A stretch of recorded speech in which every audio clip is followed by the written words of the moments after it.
Bluffs Savings Bank, you still get personalized customer service. We have identity-safe checking with LifeLock, identity theft protection. You get personal mortgage lending to fit your needs now and in the future. You get business banking with the latest technology because saving you time saves you money. At Council Bluffs Savings Bank, you get people who answer when you call and local employees who are actively involved in our community. Council Bluffs Savings Bank, hometown banking the way it used to be.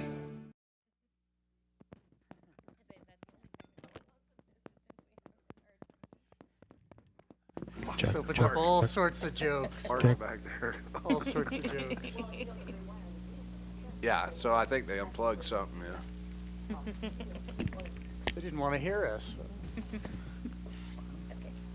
Well, 2 weeks ago when we had the meeting, we talked a little bit about the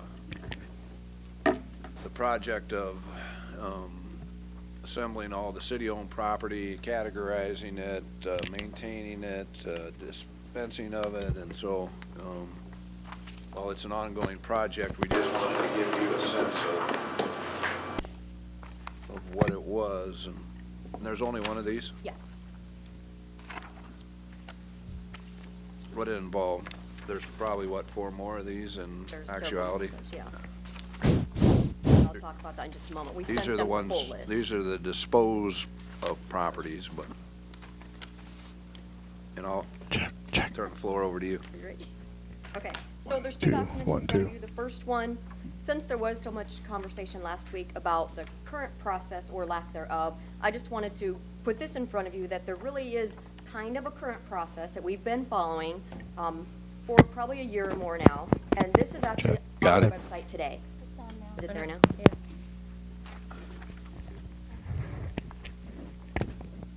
Okay, so this. Well, when out, Dick, can you just lay there for the meeting? Don't move. Don't move. Yeah. Process is there now. It's been on the website for probably a year or more. Again, it does need work, does need refined, and that's part of what we'll be looking at. But just so you know, I wanted to show you that this first page just is the website itself, and there's 2 links on there. The second page in your handout is actually what the second link looks like. This is just the list of properties that we have for sale. And then the last link is actually how you buy that, how you do the offer to buy. So that is out there now for people that want to go out and look at it from what we have today. Again, as I mentioned, we need to refine and update it, but we do have that now. The only caveat to this list is that it only includes buildable and sellable lots or parcels. And we'll talk a little bit more about that once we talk about the full list. Okay, so again, just wanted to make sure you guys were aware of this and that you knew that information was out there. So what I emailed, or I had Jody email Thursday or Friday, I believe, was the full list that Matt was referring to. And I really don't want you to pay much attention to all the details on that list because it's not finished by any means. We're still looking at it and editing it and tweaking things, but I wanted you to see the magnitude of the project itself. So that's why I sent you the whole list. I know it wasn't really pretty. The actual document is an Excel spreadsheet broken up into tabs, and it has links and such in it. So we couldn't email that to you because it's a very large file, so we just PDF'd it, so it was kind of ugly in the one that you received, okay? But again, just so you saw the magnitude of how many properties we're actually looking at. How this really started a while ago, probably a year or so ago, was it kind of came up with maintenance issues. We'd have some lots, and for some reason they weren't getting mowed. It was a city-owned property. We'd get calls and complaints, and we'd look into it. So I started looking into that process and finding out, okay, who's responsible for maintaining these? Why are they not getting mowed or snow removal, things like that? What I found was, again, we didn't have really a consistent current process of the full picture, as far as we didn't have really a list anywhere that I could locate of all of our city-owned properties, including this building, including parks, including those that we need to mow, that we want to dispose of. So the purpose of this list in general is much larger than just the disposable properties that we're talking about. So I wanted to make that clear as well. That's why that original list you had is so large. So we're looking at that to identify who's responsible for making decisions about each of those properties and locations, who's responsible for mowing and snow removal, making any notes about the property. If it is an empty lot and we want to sell it, is it buildable? Is it just a remnant? And then what are options if it's a remnant? So all of those will be identified in that list that we have. As I mentioned, it's taken us months to create that list. Several of us are sitting in a room and going through and trying to get all of those properties put together and on that list. And I think we have a really good start. Again, please don't look at that list too closely because we're still refining it, but I did want you to see all of that. If you noticed on that list, and you may not have, again, it was hard to read, the list is broken out into 4 categories. The first category is infrastructure. Those are really levees, right-of-ways, pump stations, streets, more permanent structures that we have and we own and we maintain, but we'll still want to look at them maybe once a year, once every 6 months to define if there's something that needs changed about it. Do we still use it? Can we get rid of it? Does it need to be moved to that disposed list? So again, a little more longer term. The second breakdown that we had, the category is public space. So public space are things such as the buildings we occupy. So City Hall, for example, all of the parks, the parking lots, things of that sort are on public space. Again, a little more longer term. They don't need a lot of action on them on a regular basis, but we'll review that once a year, once every 6 months, wherever we define that process once we get there. The second 2 categories are transitional. The first one is transitional preserve. These are properties that we've purchased in an effort for potential future development. So for example, Playland Park, West Broadway properties, those things that we've purchased with an intent that we're going to develop them or do something with them at a later date. The fourth category is transitional dispose. So the spreadsheet you have in front of you is the transitional dispose page of that worksheet. So again, we're really just going to focus for the moment on these ones because that's really the brunt of this topic that we're talking about, are the disposable parcels. Couple things that you'll notice on here, and just so you kind of know how to read it, you might notice some addresses or parcels have multiple lines. So again, if you look at the far right, these are parcel numbers, so each lot on here has to be tracked by its parcel because that's how we know it and that's how we identify it. So you may notice on some of the other lists, for example, Big Lake Park. It's listed multiple times on the street that it's on because it's made up of multiple parcels, even though it's one property for us as a whole. So that's why if you see some of them listed multiple times, that's why. And that's what some of that color coding means as well. So if you're wondering if there's 6 of them that are blue, that just means those 6 are one category. Which is some of the difficulty in assembling the list, is if you had, we had to identify property addresses for parcels. Mm-hmm. Right, and a lot of them you'll notice on here don't have an address. So that's the only way to identify them is that parcel ID, so that's why we have to have it on here. Okay, so what we're focusing on right now is this item, just the dispose list. The other 3 we've got completed for the most part, but they'll still need a lot of work on them. So again, this is the one we're focusing on right now because this is the topic at hand. We actually sat in a room, we pulled up each one of these one at a time on the screen, we pulled it up in GIS and we looked at that parcel to see what it is it buildable, is it a remnant, what does it look like? So we've kind of made all these notes on here, and then what we're working on right now is moving into that process discussion. How do we determine, how do we get rid of these? Does it make sense, is it buildable? So do we just put it on this list and advertise it? Is it a remnant? Is it a piece of a parcel that was split at an earlier date and now doesn't make sense? We can't sell it that way, we can't build on it. Does it make sense to maybe go to the owner of the rest of the parcel that was split and offer it back to them somehow? So those are the process discussions that we're having. Ultimately, and it'll be a while, but our ultimate goal is to get all of these properties into our asset management system. So then we can track everything, and then how much we've spent, anything towards mowing, all of those costs can be figured into it. So when we do want to get rid of them, if we do, we know kind of what we've got into it as well. So if you've been down to see Pat Miller at the Public Works Garage, each piece of equipment, they keep a narrative of work that's done on it, how much was spent. We'll put this land in that same system, so. So when it comes time to sell it, Lynn always asks, how much money do we have in it? We'll be able to tell you exactly. Very nice. Thank you. Good. Any questions? Big undertaking. So It's huge. really appreciate the update since it is an ongoing process. And so all this, because it's presented in spreadsheet fashion, and I realize that you put it in PDF just because of the size. Yeah. But it will be eventually in a searchable format, correct? Yes. Yeah. Yeah, and again, once it's in the system, even more so. But right now, again, part of the process to even define who owns the list, and Yep. maybe we, again, parse out the list. Maybe one group owns just the disposed properties. Maybe one group owns the public space. We're defining all that right now. Again, it didn't exist before, so we have to figure out what all that looks like and what it means going forward. Okay, thank you. Mm-hmm. I have just a couple of questions. The original email that was sent out, on like the first page, some of those were repeated then on this page. That one was And again, if you look at it, I know it's hard to read, there's a full master, which is just everything. Every one of the lists combined, and then it's broken out into the 4 categories. So everything on that master will be on one of the 4 categories as well. Okay. And then, so on each one of these properties, when it gets put into the public works system, is there going to be an attachment, some way, I mean, that we have deeds on these? Because that's one of the questions I've always had is, Right. where are these deeds for all Well, these properties? And that has actually been a conversation that just came up at the last meeting we had. And the talk is, does it go to legal? Does it go to wherever? But yes, that is one of the conversations we're having as far as where do they actually reside. The system itself does have attachment capabilities, so we can attach all that stuff to that property in the system as well. Wonderful. That's the inventory system. Well, you can take pictures of the deeds and put it right with the property, so. And I noticed too that like some of the ones that we're calling buildable, they probably are, but when we get down to it, anything, Don, that is 3,500 square feet, can we get some type of an idea of how buildable? Because you know they're not very marketable. It's hard enough to make a profit on a small lot anyway. You're gonna have to build a 20-foot house to meet the setbacks. If it's not cost-effective to build on that lot, could we get some kind of idea about that so that we can maybe move those off the books to adjoining property owners in some way? Well, that's one of the things we're going to look at. This chapter we brought online. This theory, take a 33-foot lot wide house, little house, and leave all the terms of parcel.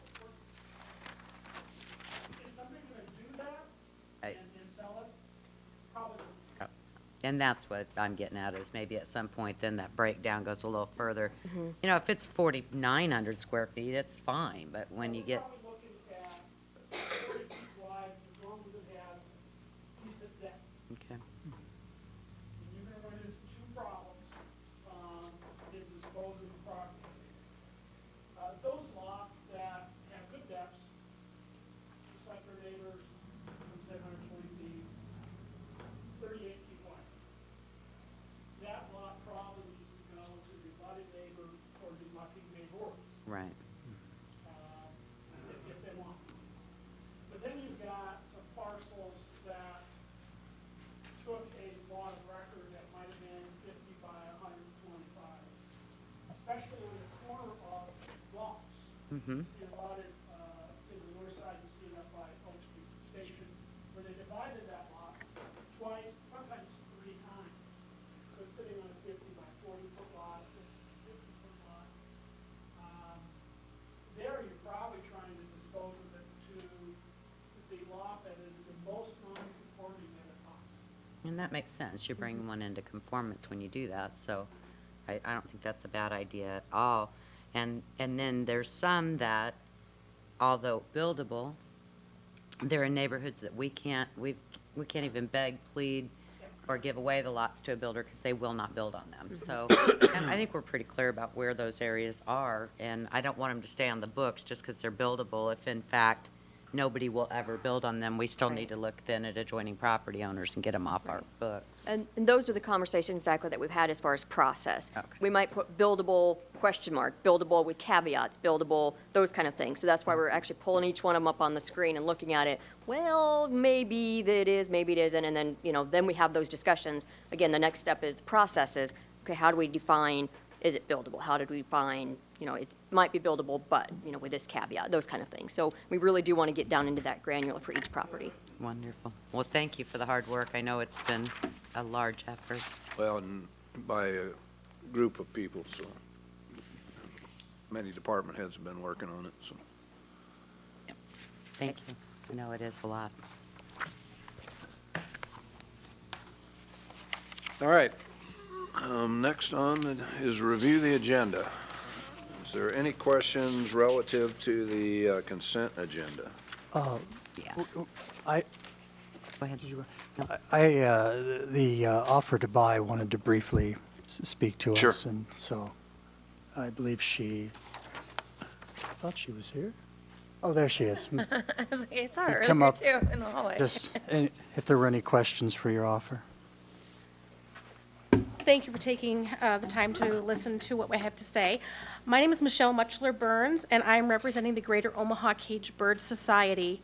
We are a 501c3 organization, and when the Midlands Humane Society took over their new building on Railroad Avenue, I had contacted some city staff wondering what the plan was with the old building. I was referred to call Mayor Walsh, and he left me a voicemail message a few days later telling me that the city had not had a plan or decided what they were going to do with the building yet. They thought at that time maybe it would be utilized for dry storage. So based on that, again, speaking with some staff, I was referred to an offer to buy. Basically under the premise that if it wasn't for sale, at least they knew that we were interested in it. And so I did that. I completed the offer to buy. I turned it in along with a deposit. And I have been waiting to kind of hear what the decision is as to whether the city plans to sell it or what exactly they plan to do with it. We've been in existence for about 25 years in one capacity or another. We are a new 501c3. We provide avian education. We provide monthly meetings for our members. We take in foster birds. And just about 30 minutes ago, I received a text message telling me that I have 2 more foster birds coming into the program. Where to put them? That's the biggest problem. These birds don't go to the Nebraska Humane Society. They call us. They don't go to the Midlands Humane Society. No one ever calls us from there. They don't go to the zoo. The zoo doesn't take them. So this is where they come. Yesterday we were at Petco. This is a picture of Maya. She's my blue and gold macaw. When she sits on my arm at about this level, her tail hangs to my knee. Her cage is 2.5 feet deep, 3.5 feet wide, and almost 6 feet tall. So when we get several of these birds into the program, the question is where, Melissa, I'll hand this to you. Where are we going to put these birds? And in January this year, we received 4 cockatoos into our program. Cockatoos don't have the long tail, but again, where do we put them? Not many homes can accommodate more than one of those large cages. This is a calendar from 2014. And we have just a few pictures of the small and the large birds that we have taken into our program. Several macaws. We get the average of 3 to 5 macaws a year. Cockatoos, so far we've had 7 come in since January. Again, where do we put them? So that's why we were hoping that an organization like us could take over the Humane Society building on South 15th Street. I also have a veterinarian who comes twice a year for avian certified veterinary clinics. He is not licensed in Nebraska. He gave that up years ago and isn't willing to study cows and pigs to try to regain that license. And so he has to be here in Council Bluffs.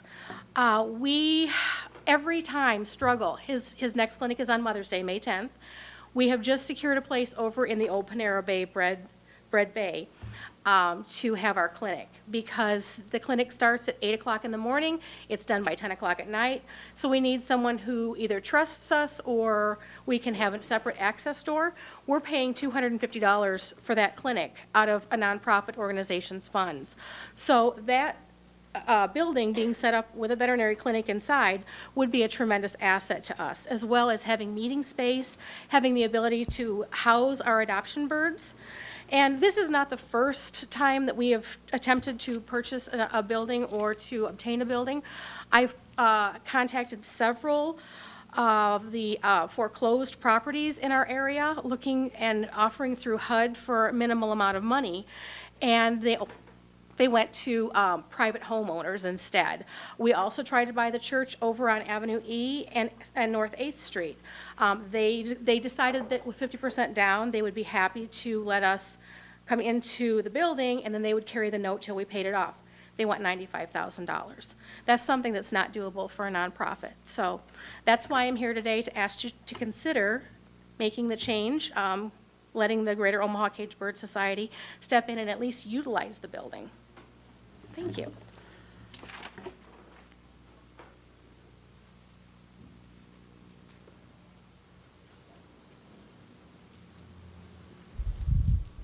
So Dick, how do we proceed?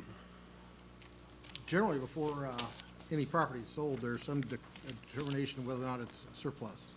If still deemed to have purpose, value to the city, generally, we would not move forward on a sale. That's the first element, I believe. I think we made that determination, but And I guess too, we have to, under Iowa law, sell for market value. So there'd be no way we could sell it for the low value that you would need to be able to do. And since it's in use, then leasing it would be another issue that then everything would have to be moved out of there. So at minimum, I would like to see this as a separate item from the consent agenda when we vote on it tonight. Since it is already being used by the city, I don't want to send it on if. and there is no water or sewer connection. Wouldn't this be just accepting, I don't think we'd be Yeah. agreeing to a contract just tonight. accept it. We can just accept it. Accept it tonight. And then go forward from there. I since it's not a property that's for sale, it's like we can go ahead and receive and file it, and I don't know, what happens after that. It just seems, I just don't want anybody to think because we voted to receive and file that that the property's for sale when in fact it's not. Essentially, what I was asking was, could we at least open negotiations? We didn't know what the status of the property was, and so that was kind of my way of saying, we are definitely interested. Did you know, it's my understanding that there's no sewer and water down there right now. Everyone else just said, I wasn't aware of that. They disconnected it when they did the interstate. That would be a problem.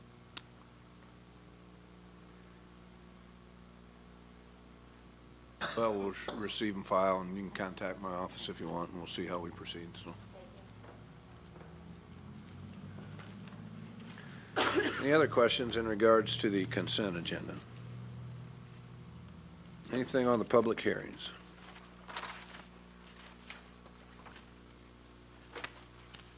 Anything on the ordinances for third reading? Resolutions? I had a question, Don, well, I'm jumping way ahead, but in relation to 6G, 6H, and 6I, when they initially did that, it was going to be senior housing. Is this a different funding source, and so is that no longer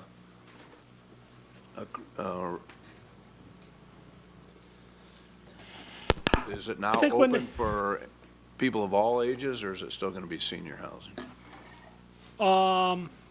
It's still going to be senior housing.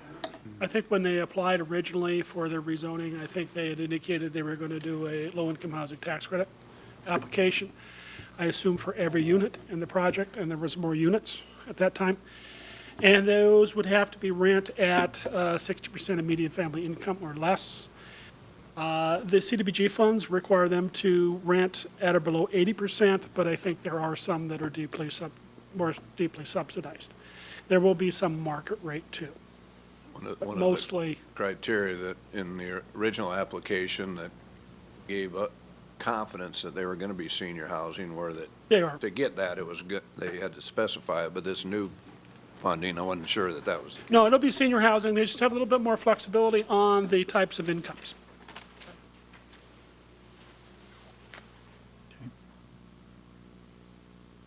Any other questions on the resolutions? On 6A, just prior to start, Mr. Reader, I was talking to you and Mr. Cox, and Mr. Dillinger might have some perspective on this as well. And I was interested in the capacity of the wastewater treatment plant to handle the additional water flow from these facilities. I know that there's the previous industrial capacity study, and I think that was back in 2013. And back then, you indicated that the facility was at near capacity, and you were providing me some enlightenment on that just prior to the meeting. But I thought it would be helpful for the rest of the council to understand what your expectations are moving forward, and would there at some point be a requirement to add additional capacity to meet the demands brought about by the Google expansion?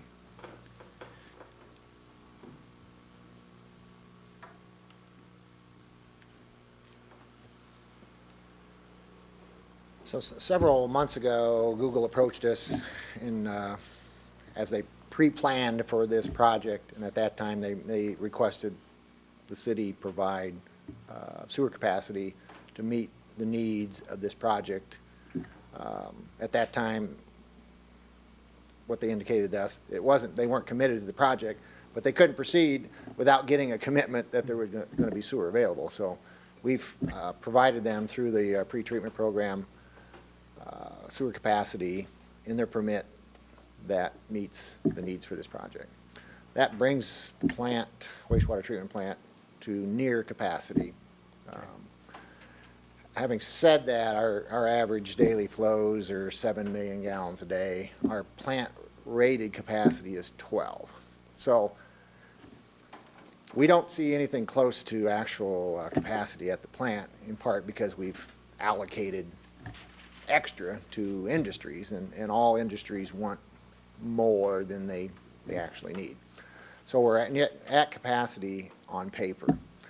We're fairly confident that we actually have more capacity than what we're rated at. So we're in the process right now of doing a stress test, and we're isolating flows throughout the plant and trying to test components to come up with actual component capacities versus rated capacities.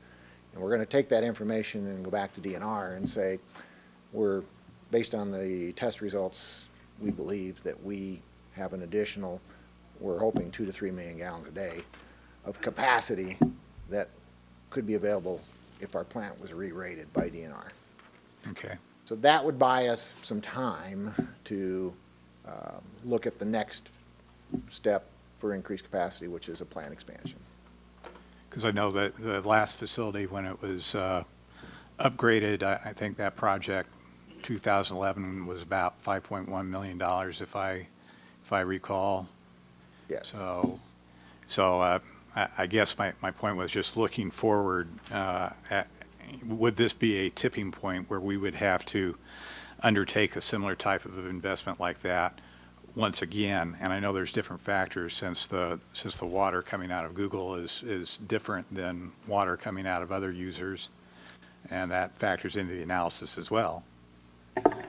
Yes. Well, there's two aspects to plant capacity. There's the hydraulic capacity, the volume capacity, and then there's the treatment capacity. And we're bumping up against our hydraulic capacity flow.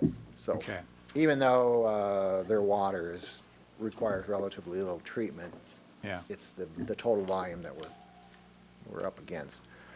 So,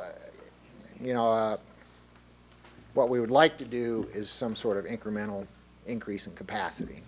However, we may not have that option available to us in the future because of DNR's nutrient reduction requirements. I think I've mentioned that if we have to implement nutrient reduction at the wastewater treatment plant, it's going to require a change in technology, what we currently have. We're going to have to use a different type of technology, which basically means the plant's going to have to start over. So our first step is to get DNR to re-rate us, buy us a few years while we explore this nutrient reduction requirement. In 2 years, we have to provide DNR a game plan for nutrient reduction. And so we're in the process of working toward that understanding, and that kind of wraps itself into just the whole plant expansion concepts. Okay. And those changes required by DNR because of regulatory standards, those would exist regardless of the expansion for Google? Yes. Yeah. So if I could summarize that, I guess what you're saying is for right now you don't see a capacity issue in near term, but the costs of a facility upgrade in the future are uncertain. It's very uncertain. Yeah. If we're confident that we should see some plant re-rating, but we haven't got there yet through DNR. Yeah. If we don't see a plant re-rating, it could put a bind on us in the next few years. I know the folks in the chamber are, you know, we're an ideal location for large development, high sewer users.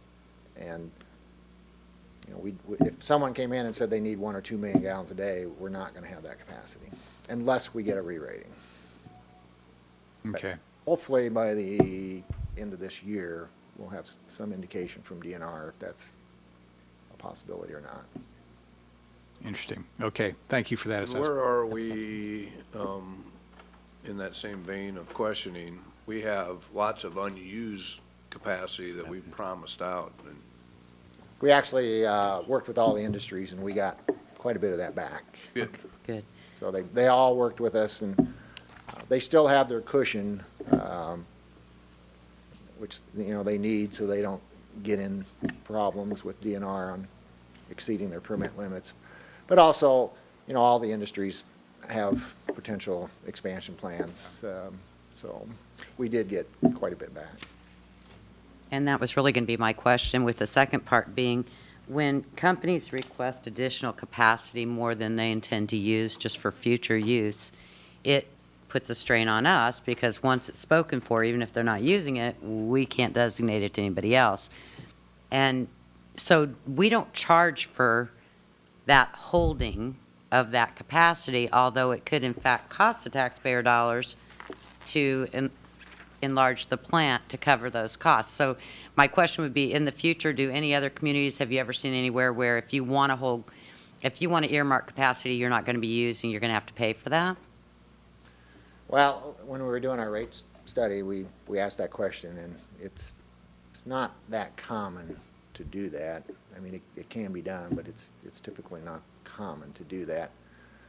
To be honest, it was hard enough to get a sewer rate increase passed, let alone adding a charge for, you know, something they're not using. I mean, they're asking, we're holding in reserve. Right, but it costs us for them to hold it, and that's the question in my mind, is that when we're holding capacity for people, and it causes an expansion due to capacity that's not being used but is being earmarked, that costs the taxpayer dollars. So, you know, it's just a question in my mind as to, you know, maybe the policy of earmarking capacity for future use probably has to be analyzed to a further degree before it's given, if it means we're going to have to expand. Yes. Well, once we have a better idea where we need to go in terms of the plant expansion and those costs, I mean, we're going to have to revisit the whole fee structure as well. And the finance of a plant expansion is something that's going to take considerable effort to get through. Thanks. Any other questions? I've- Any other questions on resolutions? Yeah, 6J, I don't know if Mike wanted to speak to that. I had a few concerns that maybe you could, and I would very much appreciate hearing. You know, as you know, I struggled a bit with the project because of height, and what I'd said at the time, and what won me over was the jobs aspect of it. And as I see this proposed amendment, it seems to be the city, it's a renegotiation. It's not that the agreement was written somehow incorrectly, but that we agreed to something and the developer wants more. I don't see, and maybe I'm missing it, I don't see where the city's getting anything more in return. And then my other concern is, right now, if the developer, if the business, when it's operating, goes under 50, we know what happens. But in the future, the way that it's currently written, if the property owner, let's say, wanted to go down to 48, or an extreme example, which I doubt, 20. The way it's written right now, if both sides don't agree, we're both supposed to be reasonable, but that's in every contract, and there are lots of court cases despite the word reasonable. So if this amendment, my concern, bottom line is, let's say the company comes back and says 30, and we say we think that's too low, Well, I think we've just bought ourselves a court case because there's no one else who can resolve that, because it would change the absolute number into both sides have to agree, and if we don't, there's only one other way to solve that, which is a lawsuit. Am I wrong? Well, you can always renegotiate. I think the company has retained its commitment to 50 jobs. You know, with the use of tax increment, I don't think you can always be guaranteed what the economic future of any project is going to be. But the company has committed that this is going to be a 50-job project. I don't think that that's been so much the hookup on these proposed amendments as though, and Dick, you'll correct me if I'm wrong, it's rather relative to the monetization of tax increment and leaving a legacy if the company were to fail. The project still continues because there's a bank or a financing element behind it that still creates a taxation, a revenue base, and has the indebtedness incurred. So I'm not so bent on the fact that the company has committed to the community and retained the commitment, and basically indicated to its financing that commitment would be part of it, simply put.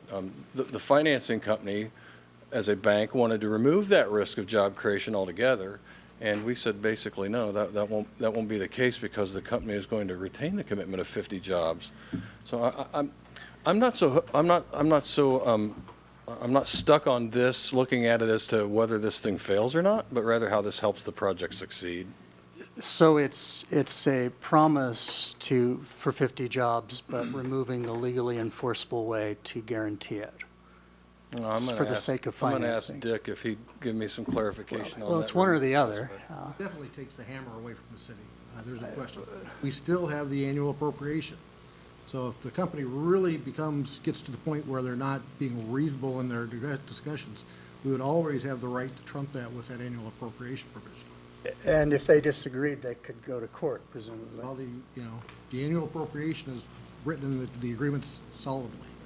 It's repeated numerous times throughout the agreements, and all the documents going to all the people who would consider buying the bonds or obtaining debt on this. That's all pointed out very specifically that this is all subject to annual appropriations. Well, let me take an extreme example. Let's say 1 year a future council says we're not giving a dime to it 1 year. Does the company, can they sue about that, or are you saying? I'm not saying there wouldn't be a lawsuit, but I think there's enough language in the agreements that the way they've been written, the way everything's going to be presented to the people putting their money at risk, that we should prevail. But there'd be presumably a court case. We might win it, but there. It could be, yeah. But there'd be a court Trying to case. say there wouldn't be.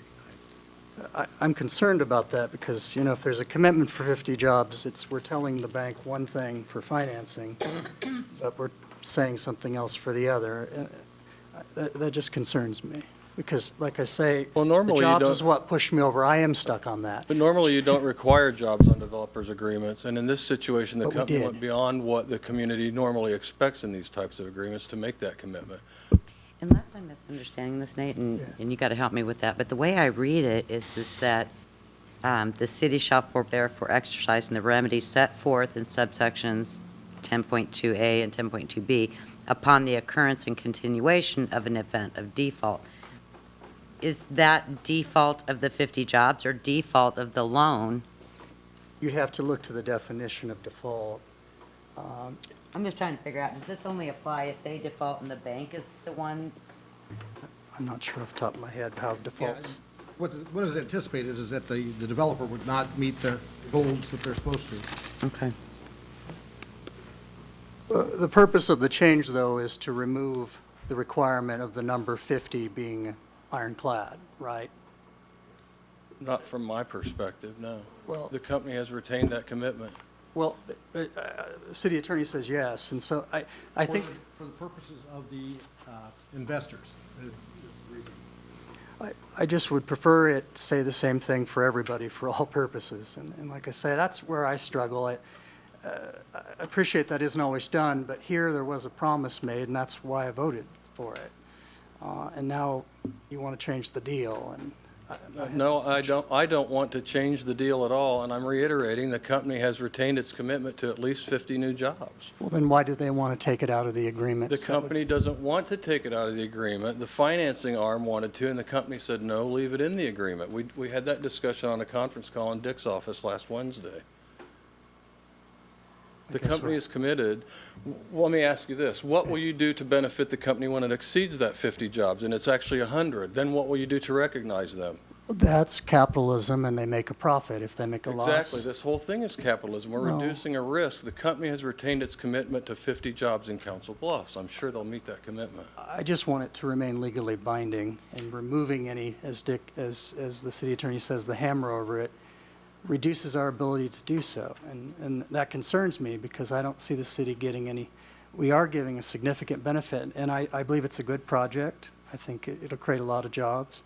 I don't like, as a general rule, when folks come back and want a better deal than what we've already agreed to. It rubs me the wrong way. Mike, I guess just to clarify this, to make sure I understand, so this is not XLT, this is their financing portion saying that we want this sort of wiggle room in order to mitigate potential financial risk later on down the road. Is that correct? So it's not the company's expectation of how many jobs or how successful the unit's going to be. This is just the financing arm looking for a little bit more wiggle room, I guess. And the company retains its commitment to the community that it will create at least 50 new jobs. How do I enforce that commitment if we remove this provision? As a trustee of the taxpayers' money, how do I enforce that? Through your legal counsel. Well, whatever normal processes the city has when it enforces any developer's agreement. as the change would make it, I agree with the city attorney. I think we'd win, but I think we'd have a lawsuit for a while. And it seems to me perhaps not to make the most sense to willingly change a deal to make it more likely that we'll incur costs to have to get something we currently have. I just struggle with that. You know, if it's a commitment, saying one thing to the finance company and one thing and a different thing to us, I mean, if there's wiggle room for the finance company, there's wiggle room with us too. A contract can't mean two different things for two different people. Nathan, there's been no contradiction in what the company has said either to the city or the financing group. It wants the 50 jobs. It's committed to the 50 jobs. I don't know where, I don't understand that. Well, the whole purpose of this language change is as my colleague said, I believe, to add wiggle room to that number. So if it's a commitment to me means that it's binding. If there's wiggle room, then it's not a Well, commitment. who's your contract with? It's with the company that has committed to 50 new jobs. I don't understand your argument. Well, I remove the security to enforce that contract if I agree to this provision. I don't think so at all. Anybody can put up $25 to go to court over any issue they want to at any time in any kind of contractual agreement. Oh, I agree, but the way it's written currently, it would get kicked out far earlier than a year and a half into legal fees, which I suspect will be very likely if there's ever a dispute under the altered language. I don't see it at all. I apologize to not that. see it from your perspective. I just think a contract has to mean, it means the same thing for everybody. It means what it means. And if it's being changed to accomplish something, you can't say on the one hand it changes something and on the other hand it doesn't. What do you think it's excluding? The company has committed to 50 jobs. Is that what your hang-up is the number of jobs? They've retained that commitment. Well, but legally, we're taking it out of the agreement that if you don't do that, you don't automatically lose that source of revenue.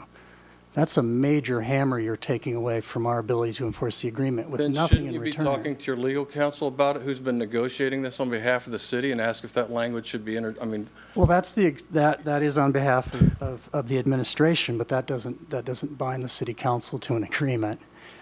We and the mayor, the elected branches, have to decide whether to accept it. I mean, we're not bound by your negotiations. That's the law. I'm not doing the negotiating. The city attorney has been. There is a provision in the agreement, Nate, that does make the developer responsible for our legal fees if there's litigation and we are successful. That's indemnifying to pay us back, assuming there's a company that we win, an argument that currently we wouldn't have to make, and that they have money to pay us back. Understood. That's an awful lot of risk we're adding into this for nothing else in return. I just think we're opening the floodgates to all sorts of renegotiation. Well, I think you're mistaken and short-sighted for saying nothing else in return, first of all, but I won't go there today. What new legal obligation is the company incurring as a part of this This amendment? company could walk right now. We have, we're supposed to close this real estate by Wednesday. Is I that appreciate what you that, would but prefer to see? but Them not take the risk they've been willing to take? Well, I appreciate that, but that doesn't really answer my question. I mean, the threat of trying to hold it over our heads and saying they're going to walk away if we don't agree to something. Nobody made that threat, Nathan. I didn't say that at all. Well, all right. Well, then, please answer my question. What does the city gain legally by this amendment? What new consideration is given to the taxpayer? I would ask your attorney that. I'm not a lawyer. Well, I'm asking, you're the one I proposing. have no answer for that, Nathan. I've not even been negotiating. That's been negotiated through lawyers. You're not listening to me. I've not been involved in this language amendment. Well, it concerns me because you don't have an answer to that. I have an answer. Yeah. Ask your lawyer. The city attorney has been involved in this, Nathan. But he's been not your negotiating. lawyer. He's the city's attorney. That's right. And the city's the developer's agreement. It's a relationship, a contract between the city and the company, not between Mike Dellinger and the city. No, I appreciate it's not between you personally, and I don't mean to Or insinuate the that. corporation I represent. Well, I guess we'll have to agree to disagree. I did that 20 minutes I ago. think what Mike's saying is, his role is to work with the potential business. Oh, I This is agree. not- It's, no. He's I not don't- representing the business in the legal negotiations. That conversation took place between Doherty LLC, who's the Yeah. financier, and Dick representing the city. Sure. And I heard Kenneth Garrett from XTL say, I'm not taking the 50 jobs out. I promised 50 jobs, I'm delivering 50 jobs, but the financier, and this is my take, it may not be relevant at all, based solely on assumption, is that if the financing company is looking at it and says, if this for some reason fails, it's a limited purpose use building that we're going to get stuck paying property taxes for many years on until we can sell it. And so they're trying to, as Al said, mitigate their risk of a potential additional loss over and above the money that was put up to finance it. But that's my take as a former banker.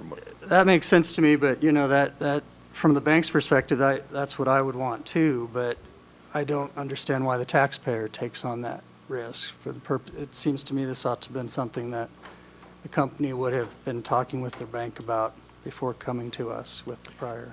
Well, and wouldn't you agree, though, that it's a potential risk, but it's not a risk in that, yes, anybody can sue, but I mean, it doesn't mean that that's going to happen. You have to, I understand you have to look forward. We could end up in a lawsuit, which it sounds like we would win, but there's costs and time involved with lawsuits. I understand that. 6 figures, yeah. But they'll have to pay it if we win. If they have money. Indemnification's only as good as the ability of the person to reimburse you. And in that case, if they can't afford to do the jobs, they probably can't afford to pay our legal fees. Well, they have other businesses, so. Well, but those are usually the way I'd have to look to the agreement, but normally those are structured very well to insulate other assets from liability. If their lawyers are doing their job, they did it. So what would you have liked to have seen in here that would have given the city something in exchange for the concession that's being made with this new wording? I do not believe that we can give a concession unless there's a pro rata reduction in the amount of money we get based on the loss of jobs. Right now, we're giving something for nothing. So you want it set out in the wording instead of saying that it'd be renegotiated and everybody be reasonable? You want an actual Yes, because schedule set out per job of how much it would reduce. I don't think that's realistically possible, so I would hold them to the agreement we struck. But if we were going to do that, agreements to agree in the future are why people like me have work. There wouldn't be lawyers in the world if everyone was reasonable. And, that's an agreement to agree, which I don't even think is a binding contract, but assuming it is, if we disagree, we bought ourselves a loss. And it seems to be what we're saying, and I could be wrong, But we're saying to the finance company, we're not being held to this 50, but wink, wink, nod, nod, that's what we intend to do. And to me, that's not good enough. I don't think that's what's been said at all, and I've been in those conference calls. Dick, did you hear that last Wednesday? Did you not hear Kenneth Garrett say we're committed to the 50 and we're leaving it in there, period? The company made the commitment to the city on that conference call that day, reiterating that. Am I mistaken? That was stated numerous times by Mr. Garrett. Is that anywhere in the agreement where I have a security interest on behalf of the city to enforce it in the absence of this clause? And I appreciate that's a really legalese question. There's your lawyer. Well, I can ask him, but he's not supposed to bargain on behalf of the company. He works for the city, so the company's lawyers have to do their You're one of the negotiating job. parties. You're the party that's asking if it's comfortable, and he's your lawyer. I would ask him. He's your lawyer. I appreciate that, but you're asking him to give advice favoring a company, and Well, you're you're putting him asking in an me awful to give spot. advice, and I'm not a lawyer. I mean, Well, where is the lawyer for this is an awfully big project not to bring anybody. you know, Nate, I don't need to stand here and be scolded for this today. Come on. I just want answers, sir. This is millions of dollars of the taxpayers' money. There's been a deal, and now you're asking. Hang on. The taxpayer that would create that tax revenue is XTL Incorporated.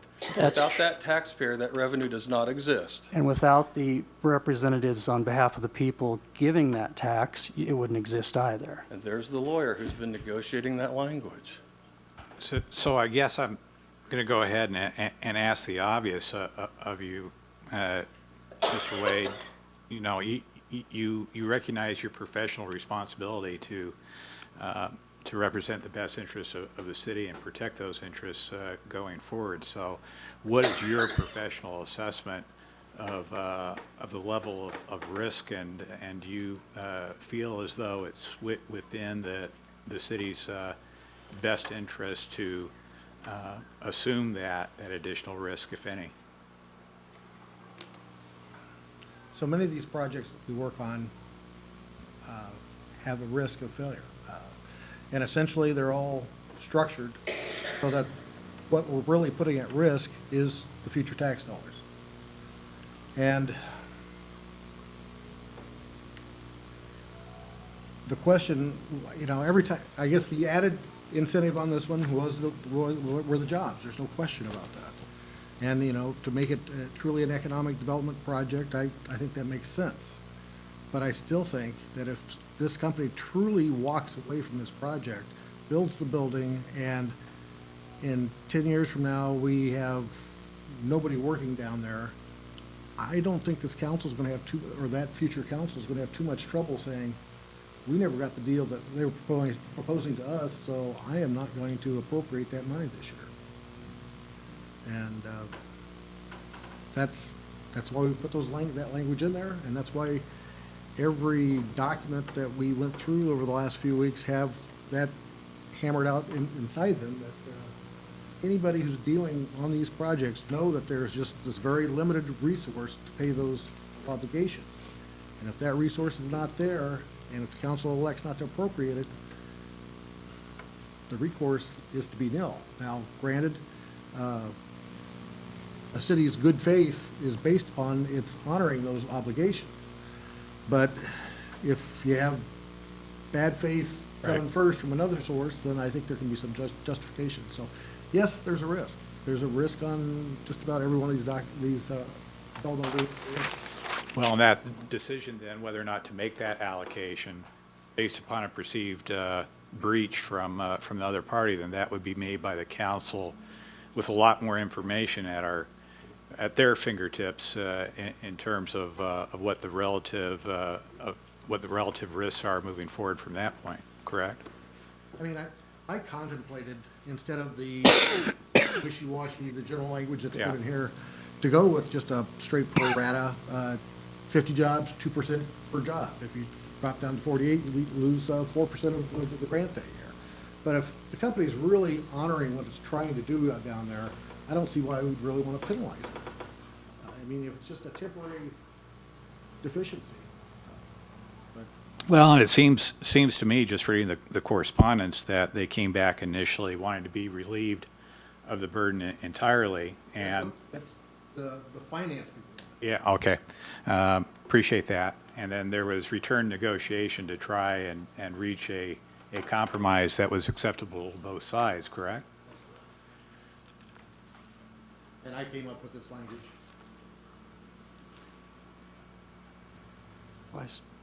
The only thing I would say is we then ought to be prepared for every business we've made a deal with to come back and want a better deal. We're setting a precedent. And there have been many times, many of my colleagues on various different things have said we should stick with solid procedures and that things should be treated the same and that things should be what they should cost, what they're valued, and that the risk to the taxpayer shouldn't be made greater than necessary. And I don't think we ought to make an exception for anybody on that. Well, I think every developer agreement has been different since I've been on the council. None of them have been exactly the same, and they've all been negotiated with different terms every time. So a precedent isn't something that concerns me in that this is a development agreement that is negotiated in each, I mean, there's not an absolute every time it's going to be this way. So I'm not worried about a precedent, and I think that I'm actually glad that there was some agreement to try to work this out so that the company can get their financing. I mean, we're talking millions of dollars. This isn't just I need a $100,000 loan. This is a huge Sure. What if they need another one? What if they need another one?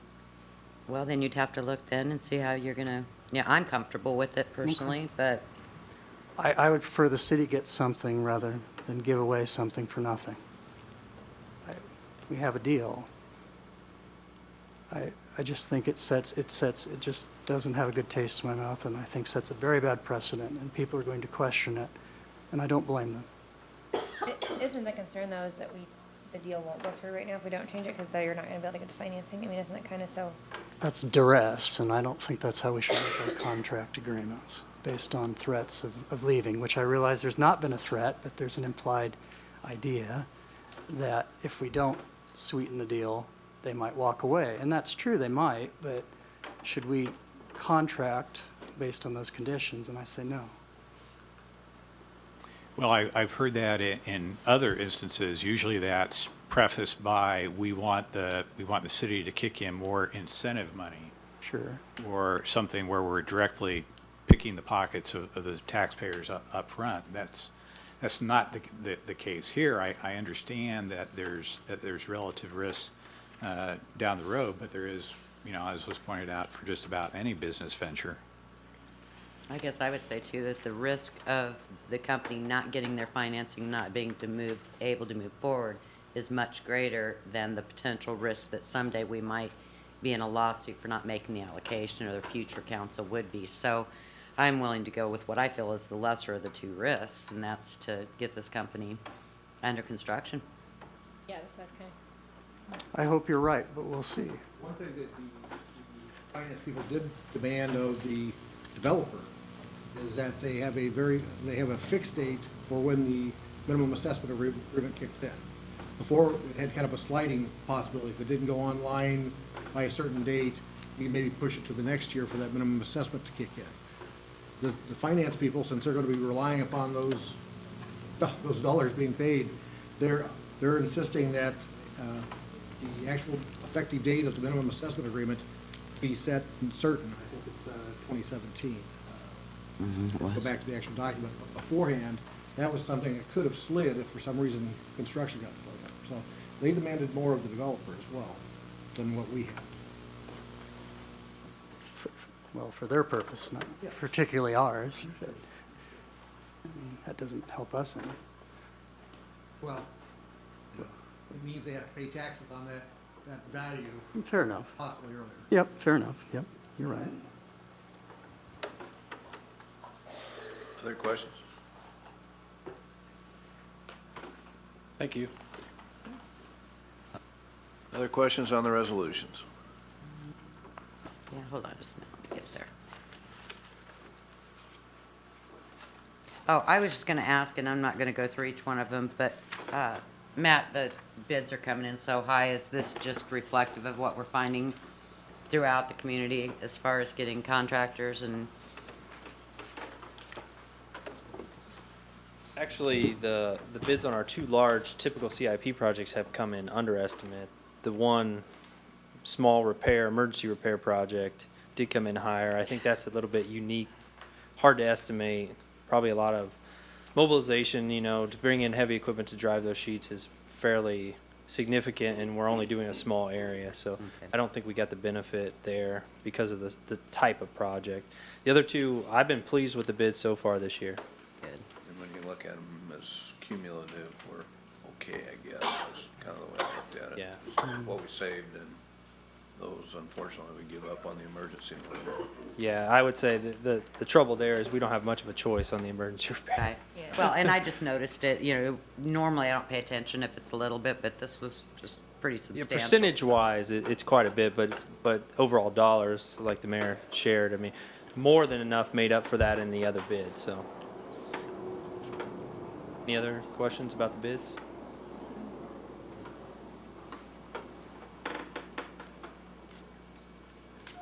Other questions on the resolutions or the applications for permits and cancellations? All right, I think we have executive session. Oh, wait, before we go into that, can I? Sure. Okay. I was approached by Craig from Bertha's about, they want to be able to do sand volleyball outdoors and legally have drinks and that out there. So he had emailed me, I have no idea how, but so I kind of talked to Sharon and and anyway, talked to Dick. He said this would be a good time to bring it up. Maybe, I mean, they're pretty open to it being, only certain dates, kind of like Sharon had this idea, like we did with the wine Kitchen- emporium. Was that? Kitchen Emporium, where we had They're just- open to hours that are pretty limited. I mean, essentially, Where I think is they it? want to do it Bertha's. North 16th. Bertha's. Oh. Essentially, they want to do it like on Saturdays. I think have a volleyball league and be able to. There used to be volleyball. I was there. gonna say, I thought they had that at They one do, time. but they didn't have. It wasn't legal. I mean, so they want to go about it. They hadn't used it for I think 4 or 5 years. I don't know the exacts on how long it's been not in use, but I mean, yeah, they could just start doing it again. Like I think some maybe do, but he would like to come forward to us and have us do. We have, it's kind of a weird zoning down there with residential around commercial zoned area. Did anyone remember any complaints about the volleyball? Because I know they did it before. What we do is, the general rule that we have is that anytime you have liquor, it needs to be within the 4 walls of a building, and then over the years, we've come to create exceptions for that. The problem with this one is the residential uses that are right next door, and a couple of feet. And so, an additional restriction we could put on in these types of zones would be the hours of operation. Right now, they can run later if they're in the proper zone, and we have rules set up that allow that to happen. I guess the only way we could address the same concerns here, the noise next to residential, would be just be by a limitation of hours. So it would take an ordinance to change it to make it appropriate or legal, but I can come up with something and let you guys review that if you're interested. How did we do Kitchen Emporiums? Because I remember theirs was limited to certain days and times, and it was like a special use. Yeah, their issues dealt more with parking, and because when they blew out the walls, so to speak, of their liquor license establishment, they did not have adequate parking, so they had to have an agreement with some private parking lots to accommodate those needs. Okay, so it wasn't their zoning forgot as that. much as it was their parking. Okay. I forgot about that.